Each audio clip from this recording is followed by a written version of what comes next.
Sue Bowles, and I'm an ACC-certified life coach. Can you tell me about your own mental health journey? Yeah, my mental health journey has a lot of trauma in it. I'm a childhood rape survivor, and I was raped by a classmate when I was 7 years old, and I didn't tell anybody for 15 years. And when I finally gave the secret and told somebody, I didn't know the secret needed to come out.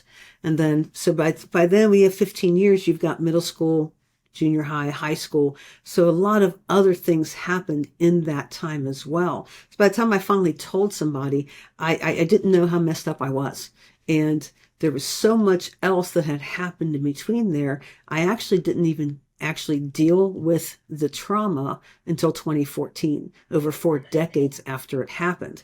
So I have that. There's some other sexual assaults. I twice considered ending my life. I'm in recovery from an eating disorder. My parents divorced after 31 years of marriage.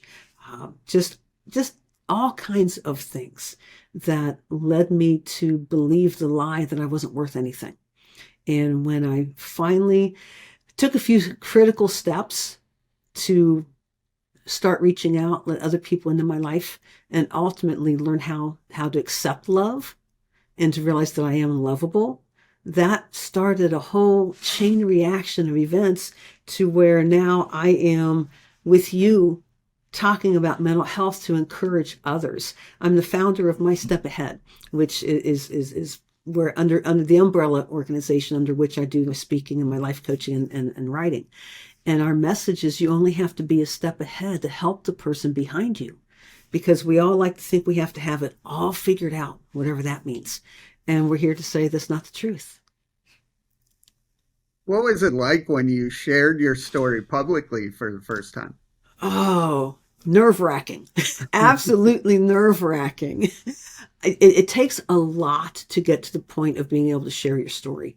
And actually, for me, the first place I shared it was in my book.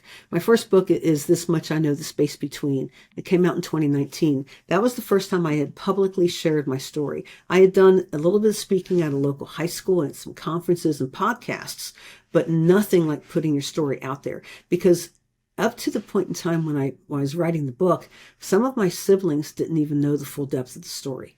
So it was nerve-wracking in that regard.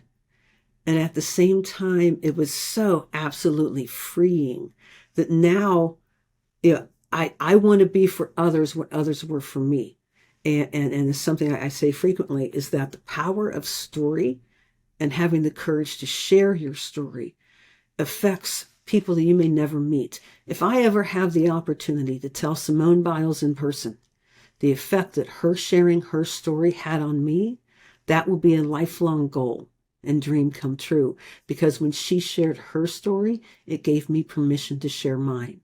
And now I speak across the country, sharing my story and empowering others to just take their next step. What's the next step that you need to take for your healing journey? That's what I speak about. Yeah, with writing a book, what was it like getting all your feelings, thoughts, ideas out on the page? Very cathartic. It was really very cathartic. The book took a different turn, and it became my story. It didn't quite start out that way, but it was very cathartic. I learned a lot about myself in the process. And to be able to write it and share the story, not so much for myself, but in order to, again, give voice to others. It's very raw, very authentic. It's very much, this is just me sharing my story. This is how I speak.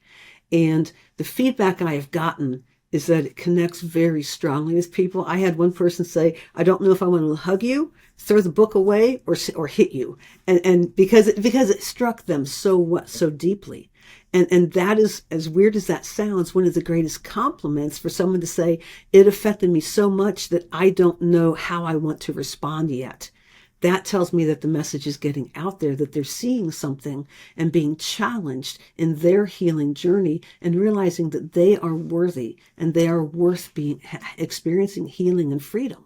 It was fun. It was cathartic, and it was also challenging. And it was also rewarding. It won for second place nonfiction at the Faith and Fellowship Book Festival in 2020, and that was just validation for me that what the message I was conveying to others was speaking to a vast number of people.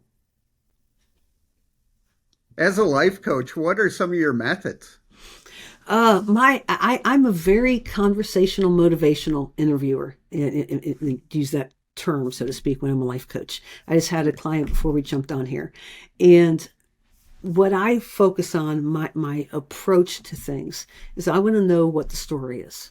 What's going on? Where are you stuck? Where are you having challenges? Where haven't you been able to see things happen the way you want them to happen? And then we start talking about what has worked in the past and what hasn't worked. And then we start finding where within that story of stuckness is one place where you're willing to take one step. And that's what we focus on. It's all about my next step. I had a client who, during the pandemic, was with a number of people, was very concerned about social anxiety, and to the point that he was very afraid of going out of his apartment. Yet he wanted to reach out to some new friends and arrange for coffee. And aside from everything with the pandemic, what we had to work through was the story he was telling himself, his self-talk, the chatter that was in his head. And because his first question was, will they even want to spend time with me? Am I worthy of someone wanting to spend time with me? So we started working through that, and he found one step he was willing to take to just make contact. And then we had to work through, well, what do we talk about? What if there's dead air? So it was very concrete steps that he was willing to address. And then he followed through, because the joy of life coaching is that the client determines what's the next step and what they want to see happen. And then we talk about how that was. And as they start taking 1, 2, 3 small steps, the momentum starts to build. And then to hear, like the client I just finished with, to hear some of the feedback she was giving about the growth that she is seeing and identifying is very rewarding. But she does the work because she's identifying the next step she's willing to take. And that's a lot of what I do. I focus on getting the story straight, and the stories that we tell ourselves. And within that, challenging my clients and daring to live again. Because when you're stuck, you've quit living. It's like I keep looking at the quote above you, and that is very powerful. Yeah. And for those that are only listening, the quote is by Rich Mullins. He's a late Christian musician. And it says, "It's not going to matter if you have a few scars. It will matter if you didn't live." And that's what I focus on with my coaching, is daring my clients to live again. And the first thing is they have to dare to dream. You know, if you have dare to dream, and then you build. You build your toolbox, you develop your wings, if you want to use that, and then you dare to fly. And when you're flying, you're living. So it's a fun process I take them through. And what's most rewarding is watching them come to life and realizing that I'm worthy, I matter, and that I can still, it doesn't matter if I've raised my family. It doesn't matter if I'm retired. It doesn't matter if I'm a career single and trying to figure out this really what I want to do. No matter where I am in life, I matter. And by golly, I'm going to start taking steps to get where I want to go, because I matter to myself as well as mattering to others. How can failure help someone's journey? Failure has to be part of the journey. And that's not a comfortable thing, but that's part of what we do in life coaching, is we deal with the uncomfortable. We make it safe to deal with the uncomfortable. And failure, no one likes to fail. But that again gets back to the mindset and the things we're telling ourselves, that self-talk I was talking about. Because is failure a defeat, or is failure, okay, this didn't work? So now that I have that information, how am I going to use that as a springboard to get to my next step? It all comes back to mindset. It all comes back to what we're telling ourselves. And sometimes the story we're telling ourselves is influenced from things that have been told to us or done to us, or we've experienced, or we've observed from the past, and we make interpretations of that. And that interpretation becomes, again, you hear me use the phrase, the story we're telling ourselves. And we have to get the story straight. And part of that is learning to let ourselves off our own hook so that we don't have unrealistic expectations of ourselves that are only putting us in more, setting us up even more for failure, for defeat, for feeling like I just can't get anywhere in life. It all comes back to some very foundational things that as we strip it down, then we start rebuilding that foundation, and that's when clients start seeing changes. I know for me, I live with bipolar disorder too, Mm-hmm. and I want to be a leader in the mental health video media space, Mm-hmm. but sometimes I get nervous. Oh, my mental illness won't let me in all that. And I've been doing this and succeeding, but how could I get, and anyone get those self roadblocks out of the way? Yeah, and that's a great question, Michael, because we have to be willing to take those steps. And that gets right back to that uncomfortable we were talking about. Yeah. Think of when you've broken a finger. It hurts like crazy, and you have to splint it, and you have to give it some attention and give it time. In the same way that when we have things that are stuck in our brains that we just can't get out of our head, there's a theologian named Frederick Buechner, and he calls it the endless chatter of human thought. And it's what I call our inner Karen, constantly berating us, beating us down, telling us how good we are, how stupid we are, we can't get anything together, why would anybody care? And suddenly it goes off the rails and becomes even a bigger mental health challenge. A number of mental health challenges start with the things we tell ourselves, and how to start recrafting that is, first of all, just to be courageous and to admit it, because a lot of people won't. But then within that, to then take the next step of inviting somebody else in. We didn't get stuck on, we got stuck because we're on our own, because we're not having those other influences in our lives that will allow us to have a different perspective. And it takes courage to invite somebody in and say, you know what? I really need to talk to you, a friend over coffee or whatever, or a life coach or a counselor or a pastor or anyone like that, because that means we have to be vulnerable.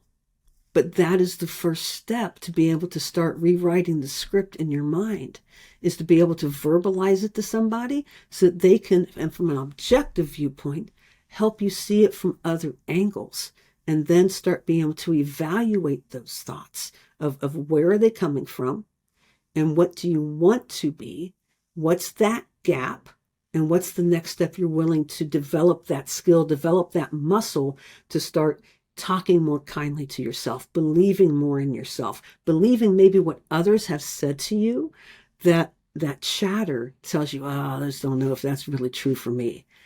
In 2014, when I started my healing journey, I called myself the holy exception. I'm a Christ follower. So I viewed it as, and here are the generalities, everything in the Bible was good enough for everyone else but me, because I was too screwed up, too far gone, and a total waste of space. I had bought that lie, and it was taking me down. And the first step in my healing journey was telling somebody and letting somebody else in and daring to take a chance on being loved. That's what started. How does faith and mental health gel well together? They are, I love speaking about the intersection of faith and mental health. And unfortunately, the church is still trying to get that part figured out, because unfortunately, the church has some misinformation and some faulty beliefs. And part of what I am about is breaking that stigma, especially with those in the church, to let them know that just because you struggle with a mental health issue, which I do and I have, I'm in recovery from an eating disorder. I shared before, I've struggled with anxiety and depression. I have twice considered ending my life. Those aren't poster children of what people think a Christian is, but that's a poster child of what humanity is. And with that, daring to believe that you matter, being able to invite somebody in is the first step, because then you are inviting someone to love you the way Christ does. And that's a challenge. Yes, you risk rejection, and you also risk losing out on the love. And faith and mental health intersect so well, because that is how God, we are humans. We are sinful people, yes, and things happen to us. And those things that happen to us need healing. And faith is a path to that healing. And again, it's that first step. And that first step starts with what you're telling yourself. And when you're tired of hearing that story, inviting somebody else in to help you rewrite it. I could hear your passion. It's very motivating. Do you Thanks. see your clients' confidence level rise as they go through the process? Yes, very much so. And that's what that's what the goal is. When a client comes in and starts with feeling defeated and just lost and not knowing where to go and feeling like they're just banging their head against the wall, and they just can't get anywhere, and they don't know why. They've tried these things and it circles back, and they're tired of being in that whirl, that cesspool, if you want to call it that. As we start talking, what I've heard numerous times is just having somebody to talk to and listen and help work things through is half of what allows them to see the transformation they're looking for. I had a client that just finished the coaching program in December, and she was frustrated with some eating disorder behaviors that were starting to come up again. And real quick, before I go too far, there is a line between coaching and counseling. Counseling deals with past things that are interfering with your present, and that helps you bring those past things to the present so you can function better. Coaching takes your present situation and helps you get where you want to go to the future. And I want to make that understanding really clear, because I am not a counselor. I do not diagnose. I don't go back into the past. I want to know what the present situation is, where the gap is to where you want your future to be, and that's the bridge we're going to build. So this particular client that came to me was seeing some behaviors come up that she didn't like. She'd struggled with an eating disorder in the past, and she was starting to realize some of those behaviors. They weren't interfering with the present. They were enough of a red flag for her to know that something else was going on. Long story short is that she realized that she was dealing with some legalistic thinking. And it was thinking that was put on her in the past, and things that she developed over time. But what was really rewarding, Michael, was as we started winding down, as we got closer to the end of her coaching time, at one point in time, she looked at me and said, "That's legalistic thinking again, isn't it?" And for her to be able to identify that, that's the goal, because that's what she wasn't able to identify before. And so when I see clients' confidence rising and they're able to start identifying where the growth is. The client I had just before this was listed 4 or 5 areas in her life where she's seeing growth. And we've met 10 times, and she's seeing the growth already. And to hear those things and to hear it in their voice, that is the reward, because then that bridge is getting built to where she wants to be. How does it feel for you when you hear these stories and you're impacting people's life? It's humbling, to be totally honest. It's very humbling to hear the common threads are very humbling, and it also really lets me know that I'm doing what God wants me to do. That this is what He has created me to do, is to help others who are struggling. My clients may not be necessarily struggling with a mental health specific issue, although I am a master certified mental health coach as well, so that I can help them deal with and adjust to the effects of things that they're working through or have worked through. So I have that understanding as well. But it could be anywhere from communication and boundaries and time management. I'm working with a client who's in school to be get her certificate as a psychiatric nurse. And we're just dealing with just life stuff of stress management and time management and balancing things between being a mom and having an 18-year-old and all these things. So we deal with just life, but it's humbling and it's exciting to know that I'm doing what God's put me here to do, and that I'm able to help clients see things happen that they may not have thought was ever going to be real for them.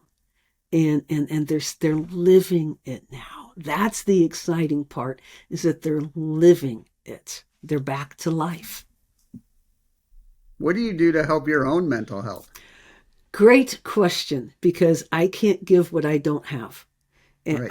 I have a counselor. I've been with this counselor since 2008, long before my healing journey started. And some people may hear that and say, well, what's wrong with you? Why aren't you done yet? And my answer to that is simply life happens. Yeah. Because you've heard a little bit, just a snippet of my story.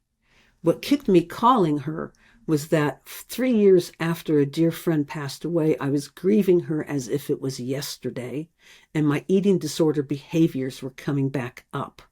So that's what started it. I had been out of counseling for a while, but that's how fast it came back. And we spent 6 years just getting me stronger in the present. She said, we had to get you stronger in the present before we could go back to the past. But now, in the last 4 years, my mom and my dad have both passed away.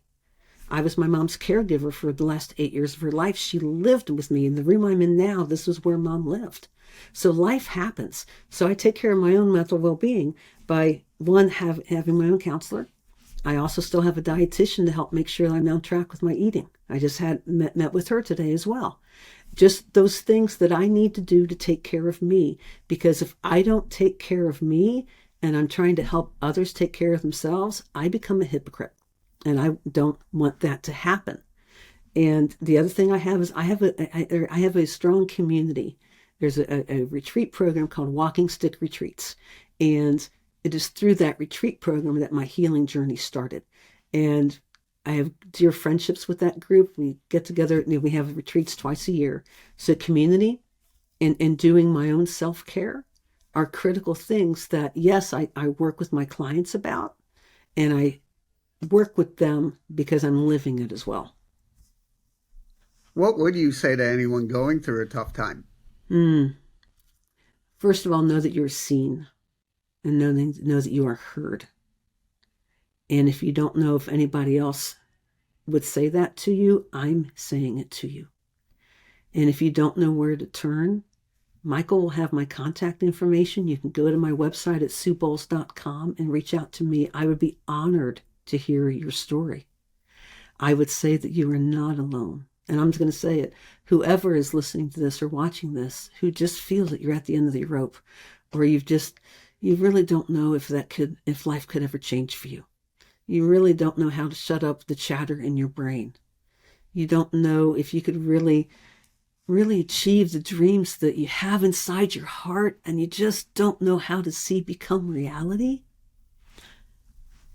I'm here to say I understand, and I'd be honored to help you experience what it's like to come back to life again, and what it's like to live fully, and to be able to see this as part of the story and not the only story in your life. It'd be an honor to work with you, to help you with that, because I understand what that's like. And I also have a view from another side now too, which is absolutely amazing. Where do you want to see your mission, say, in the next 3 to 5 years? I'm a life coach and I'm a speaker. And I love speaking. I speak at conferences and universities and retreats and individual, women's events or whatever. I love speaking, and I love the one-on-ones afterwards. And where I'd love to be in 3 to 5 years is to be able to do more of that, do even more of that, speak at larger audiences, because it's not about the audience, it's about the one person in that audience. So the more I have an opportunity to speak and coach, the more lives I have a chance to influence. And then that life influences another life. And the ripple effect continues. And before you know it, we have a whole ripple effect. My business name, My Step Ahead, you heard what it's based on. You only have to be a step ahead to help the person behind you. The whole imagery of this is, while I'm reaching back to my counselor and dietitian for support, I can still reach forward and help others because I'm a step ahead of them. So while we're still reaching out, I'm reaching out and I'm still reaching forward as well. We form a human chain of support. I want to see that chain go global. That's what I want to see. How can people reach out and learn more? Yeah, the best place is at my website, SueBowles.com.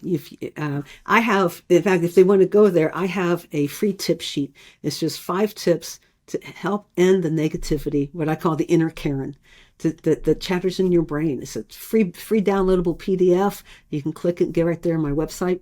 But they go to my website, SueBowles.com. You can see my name there. It's Bowles.